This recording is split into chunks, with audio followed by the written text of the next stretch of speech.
Hello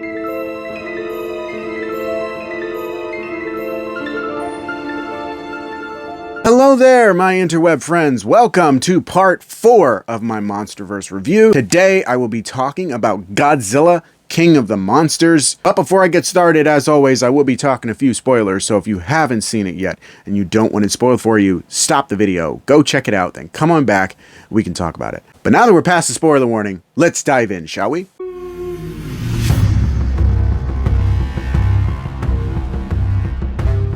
Godzilla, King of the Monsters has a lot more monsters and a lot more fights.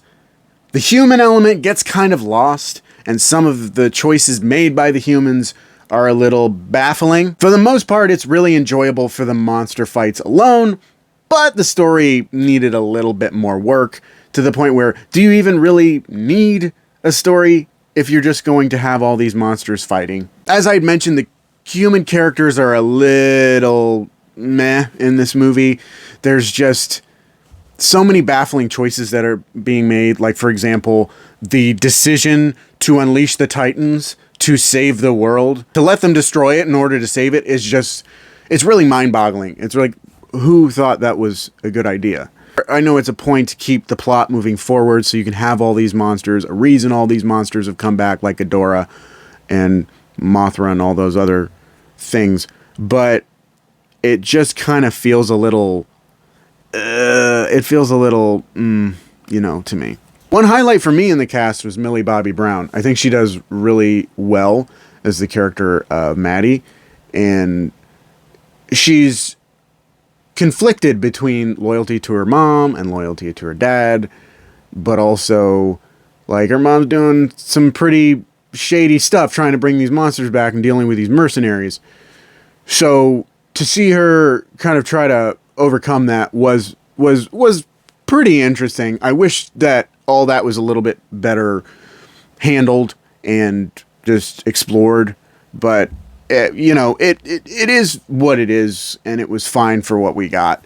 But the story stuff is not the reason why you came to this movie. You came to this movie for the monster fights, and I gotta say, this movie really delivers.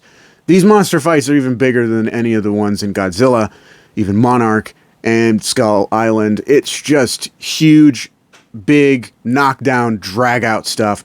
You've got Godzilla versus Ghidorah in, like, multiple showdowns, and each one is just as exciting as the last. And the visuals are just stunning, especially surrounding, the death and destruction that Ghidorah is committing all across the world. And it's really, like, that storm that he creates is really cool. And it just, it was quite a visual spectacle, and that's probably the most enjoyable part of the film for me. Overall, it's a pretty good movie. It's not great. I mean, the story's kind of lackluster. The characters are a little half-baked, underdeveloped. Some of their decisions are a little baffling. But monster fights really make up for it. There's just so many, and it's just quite an entertaining spectacle. So overall, I really enjoyed it, but, it's not exactly the best in the franchise, but, it's okay. It's pretty good on its own. But that is just my opinion. Let me know what you thought of Godzilla, King of the Monsters, down in the comments. What was your favorite part? Who was your favorite monster? I want to hear from you. If you enjoyed the video, don't forget to click that like button. You want to see more videos, don't forget to subscribe. Hit that notification bell so you can get updates on all my future videos. You can also follow my social media pages. Links down in the description of this video. Thank you so much for watching. I really appreciate it, and I will see you next time in part 5.